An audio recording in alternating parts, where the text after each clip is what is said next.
বিশ্ব অবলোকন করেছে কারা সেই হত্যাকারী।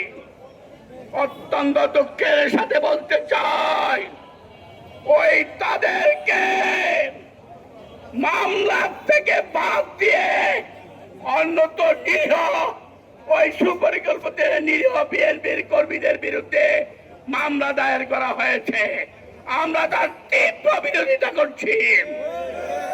আমরা চাই যদি বিএনপির কোন লোক জড়িত থাকে তারও বিচার হোক। আমাদের নেতা ওই বিএনপির ভারপ্রাপ্ত চেয়ারম্যানের কড়া নির্দেশ, বিএনপির লোক হোক যারাই থাকুক না কেন তাদেরকে বিচার করতে হবে। যখন সুপরি অপপ্রচার চালিয়েছিল যে বিএনপির লোকে মেরেছে, যাদের নামে মিথ্যাচার করা হয়েছিল তাদেরকে দল থেকে বহিষ্কার করা হয়েছে। আমি সরকারের কাছে জানতে চাই কেন এখনো পর্যন্ত যারা প্রকৃত হত্যাকারী তাদেরকে কেন আটক করা হয় নাই। জনতার চাপে ওই তারেক রহমানের নির্দেশে গোটা বাংলার মানুষকে যখন এই গোপন তথ্য ফাঁস করেছে, তখন আজকে কিছুক্ষণ আগে সামরিক বাহিনী তাদের 3 জনকে আটক করেছে। একজন ছাত্র 4 জনকে আটক করা হয়েছে, একজন ছাত্রলীগ এর নেতা, একজন শিবিরের নেতা, আর 3 জন হলো নতুন দল যে গজিয়েছে এই দলে 2 জন, এই 4 জনকে কিছুক্ষণ আগে আটক করা হয়েছে।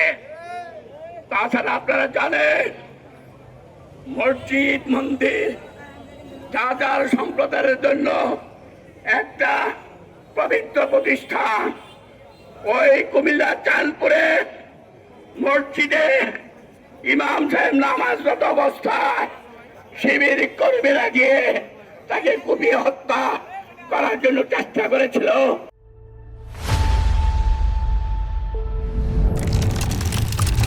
খুলনায় আমাদের এক যুবদল নেতাকে গুলি করে হত্যা করে তার মৃত্যু নিশ্চিত করার জন্য রক কাটা হয়েছে।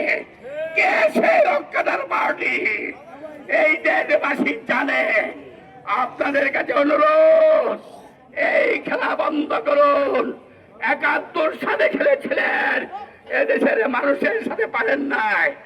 আবার এই 2025 সালে আবার নতুন করে যদি খেলতে চান, এদেশের জাগ্রত জনতা বিএনপির নেতৃত্বে এক হয়ে আপনাদেরকে মোকাবেলা করবো ইনশাআল্লাহ।